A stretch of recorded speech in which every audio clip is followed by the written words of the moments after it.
Salut tout le monde. Non, aujourd'hui ce n'est pas la vidéo du lundi, hein, évidemment, ce n'est pas une vidéo sur le confinement, donc on va revenir à nos bonnes vieilles vidéos habituelles. Alors beaucoup de personnes ont posé la question, comment ça se fait que tu t'habillais tout le temps de la même chose quand tu fais les vidéos? En fait, c'est pas compliqué, comme certaines personnes qui ont peut-être un côté un peu pathologique dans l'achat de leurs vêtements, j'ai tendance toujours à acheter le même pull, le même t-shirt dans plusieurs tailles. Oui, en gros, quand j'achète un vêtement, je ne sais jamais si c'est bien taillé. J'ai la flemme de l'essayer de revenir. Donc, la solution que j'ai trouvée, hein, c'est tout simplement, je vais prendre le même pull, le même t-shirt dans 3 tailles différentes. Puis, une fois que j'ai trouvé la bonne taille qui me correspond, je vais acheter le même fringue en recommandant le même fringue en 5-6 exemplaires. Du coup, ça fait que on se retrouve avec une garde-robe qui n'est pas très variée, hein, évidemment. Hein. Donc, résultat des courses, j'ai plusieurs fois le même pull. Celui-là, je l'ai en 5 exemplaires, par exemple. 5 exemplaires, dont 2 d'une taille petite, et les 3 autres, c'est une taille très très grande. Donc, ce qui fait que maintenant, comme j'ai un peu perdu quelques kilos, hein, ça fait que je flotte vraiment dans celui-là qui était très cintré à la base. Et c'est pareil en fait, même pour les pulls noirs. Alors certains vont avoir une texture différente, légèrement plus moins épaisse, mais c'est comme ça même pour les t-shirts. Hein. Mes t-shirts noirs, je les ai tous achetés pratiquement en 10 exemplaires. Et donc ce qui fait que moi après je classe tout ça à peu près par couleur. Et le matin en fait quand je me lève, je les prends comme ça. Bon voilà, c'était tout simplement une petite réflexion parce qu'on m'a posé la question. Hein. Ça n'avait pas de rapport du tout avec les vidéos, mais on m'a posé la question comment ça se fait que t'étais tout habillé de la même chose. Alors bien souvent, j'essaie toujours de mettre un t-shirt noir en dessous. Parfois, je mets un t-shirt blanc ou un t-shirt rouge. Et voilà, donc la vraie réponse est non, non, je me change vraiment hein, tous les jours. Mais c'est comme c'est tout le temps les mêmes types de fringues. Alors évidemment, quand j'allais au lycée, quand je travaille à l'extérieur, j'essaie de varier, mettre un t-shirt de couleurs différentes tous les jours. Mais voilà quoi. Après pour les pulls ça va très vite. Hein. J'ai soit le pull gris, soit un pull rouge, soit des pulls noirs. Donc rouge cendre. Hein. Voilà. Je n'ai plus tous les autres couleurs de l'arc-en-ciel. Donc aujourd'hui on va faire une vidéo qui va peut-être faire la suite d'un article que j'avais fait sur la fameuse pause entre Ross et Rachel. C'était une grande question qui s'était posée et moi j'avais analysé les dégâts de la pause.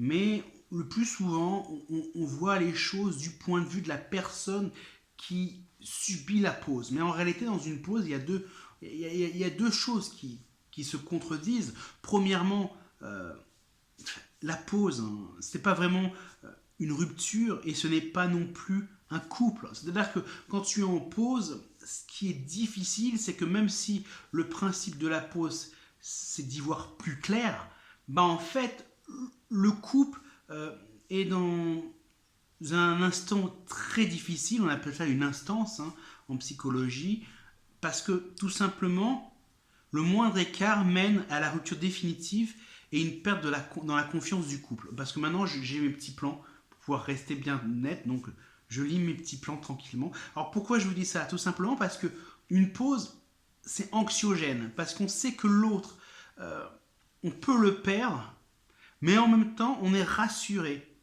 parce qu'on n'a pas mis fin au couple. On a mis une pause. Et en réalité, c'est très très malsain la pause parce que celui qui lance la pause, le plus souvent, il essaye de se remettre en question, il essaye de revoir en fait ses idées par rapport au couple, ils essayent de revoir où ils en sont, et souvent, ils pensent que la pause est un moyen de pouvoir revenir sur sa décision sans faire attendre l'autre. C'est-à-dire que si tu ne mets pas une pause, l'autre il attend des choses et il ne comprend pas. Il dit où on en est, qu'est-ce qu'on fait. Mais avec la pause, tu mets de manière significative le principe que bah, on est en train de réfléchir sur l'avenir du couple. Mais en fait, la pause est un frein à l'épanouissement du couple pour les deux personnes. Parce que tant que c'est la pause, on ne sait pas où on va. Et il y a un éternel débat, un éternel conflit entre les fans de la série Friends. Et d'ailleurs, il y a eu même un site qui a fait carrément un sondage. Plusieurs sites ont fait un sondage. Seriously, par exemple, Ross et Rachel étaient vraiment en pause. 64% des personnes ont répondu oui et 36% ont répondu non. Vous savez, la fameuse scène où il y a Ross qui arrive et, mais on était en pause. Donc c'est ça en fait. La pause est anxiogène parce qu'on sait qu'on n'est plus autorisé à faire... On est autorisé à faire certaines choses, mais en même temps, on sait qu'on ne l'est pas. Parce qu'en pendant une pause, tout ce qu'on fait va venir peser dans la balance de l'aboutissement, de ce qui va arriver pour le couple. Et c'est ça qui est dangereux, car le moindre écart mène à la rupture définitive et également une perte dans la confiance du couple.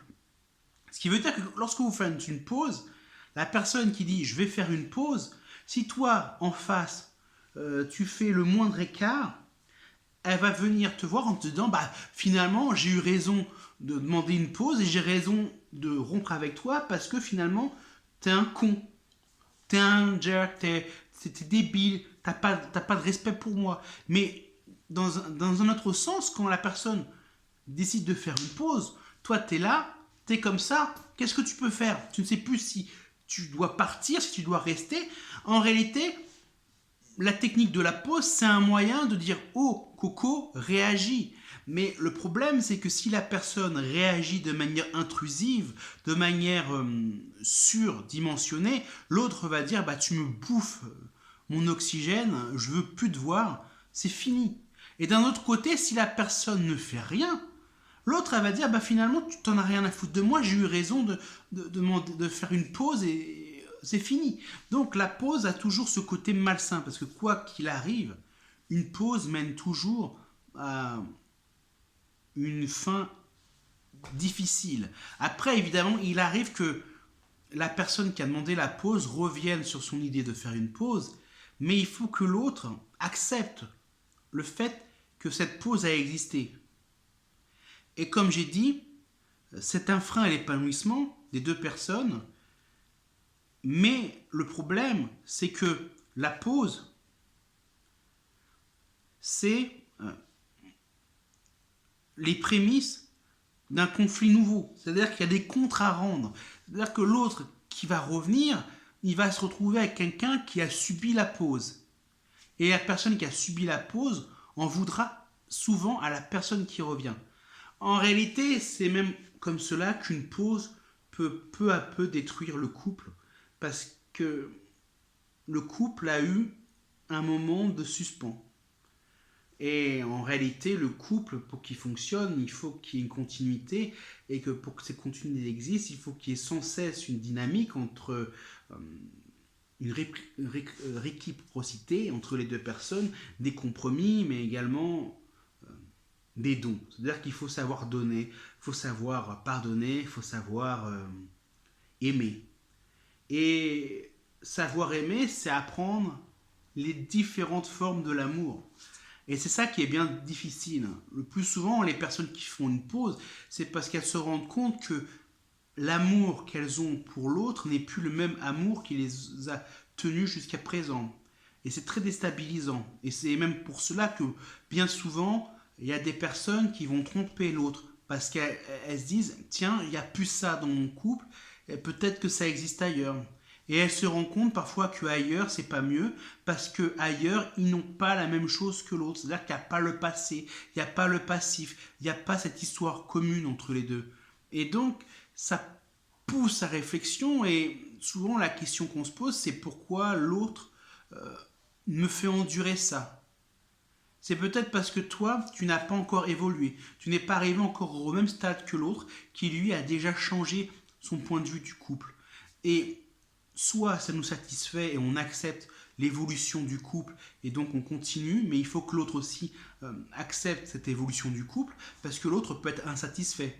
Il peut se dire mais c'est quoi cette histoire, c'est pas normal, c'est plus comme avant, et il peut être frustré. Et ça c'est quelque chose qui a été souvent dit par les psychologues, les thérapeutes familiales, c'est que l'homme reste souvent accroché à un idéal qui est l'idéal des premiers jours.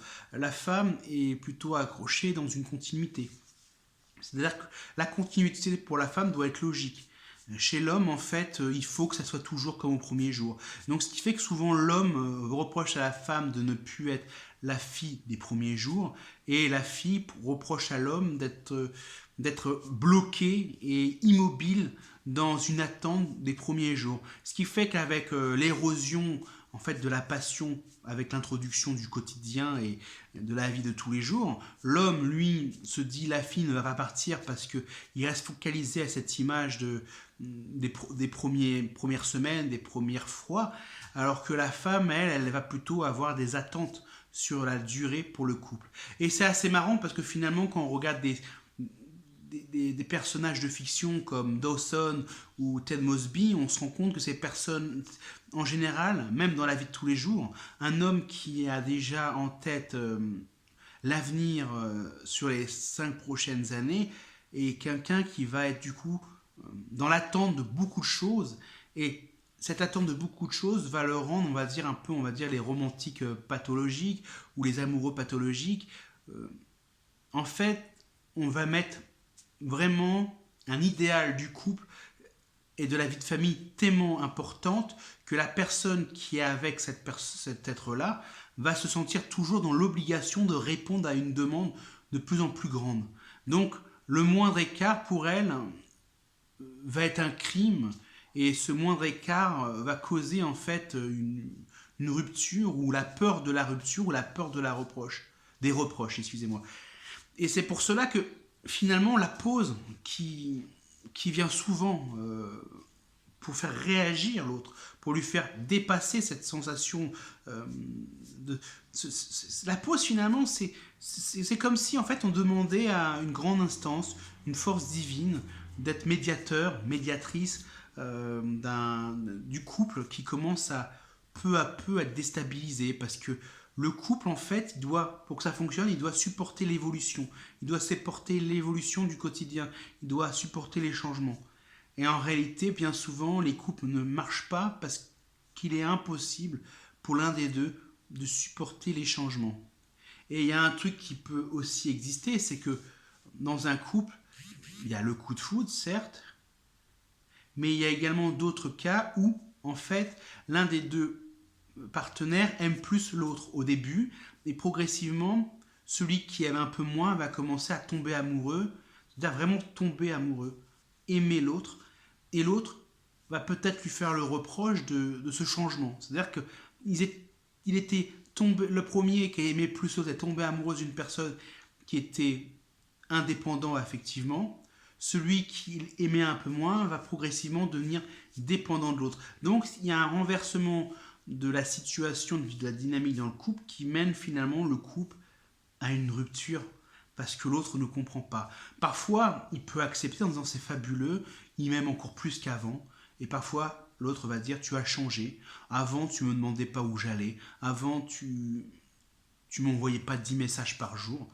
L'autre qui observe ce changement peut juger cela comme soudainement un manque de confiance dans le couple, et on va dire de la paranoïa ou une suspicion. En réalité, c'est peut-être que chacun n'évolue pas au même rythme que l'autre. Et donc, comme chacun évolue à un rythme différent, ça fait qu'on va peu à peu se désynchroniser, et à force de se désynchroniser, on finit par s'éloigner et devenir des étrangers qui vont vivre une vie différente, mais qui aura en commun ce passé, ces souvenirs et toutes ces choses-là qui finalement sont difficiles à oublier. C'est souvent les petites habitudes, les petites anecdotes qui manquent le plus, beaucoup plus que la personne en question. Par exemple, si vous perdez une amie, ou votre meilleure amie, ou votre petite copine, ce qui va être difficile dans les premiers temps, c'est lorsqu'il vous arrive quelque chose, de vous dire que tu peux plus envoyer un SMS à la personne pour dire tiens, j'ai vu ça aujourd'hui, ça m'a fait penser à toi.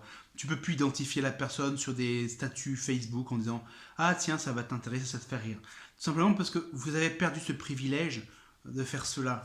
Et c'est cette perte de ce privilège, de cette connexion, de cet échange, de ce petit truc à vous, ce petit truc unique entre vous, qui pèse le plus dans la rupture, dans la séparation. Et en fait, la pause, c'est simplement un moyen d'évoluer, de savoir si on est encore sur la même fréquence. mais c'est difficile parce que la pause implique tellement de conflits émotionnels qu'aucun des deux ne ressort indemne d'une pause. Et le plus souvent, la pause va permettre de souder le couple, soit la pause va scinder le couple. C'était Julien du blog lemec-qui-passe.fr. Il y a un groupe Facebook qui existe désormais. N'hésitez pas à vous inscrire dessus. Je pose dessus souvent mes coups de cœur, mes coups de cœur musicaux, mes lectures du moment. Et voilà. Pour la période actuelle, avec le confinement, le retour du confinement, le stress, l'angoisse liée à la crise économique, sanitaire, je pense que ça serait intéressant qu'on soit de plus en plus nombreux sur ce groupe-là. C'est gratuit, ça vous engage à rien, et on essaiera de créer un climat de confiance et de bienveillance. Voilà, c'était Julien.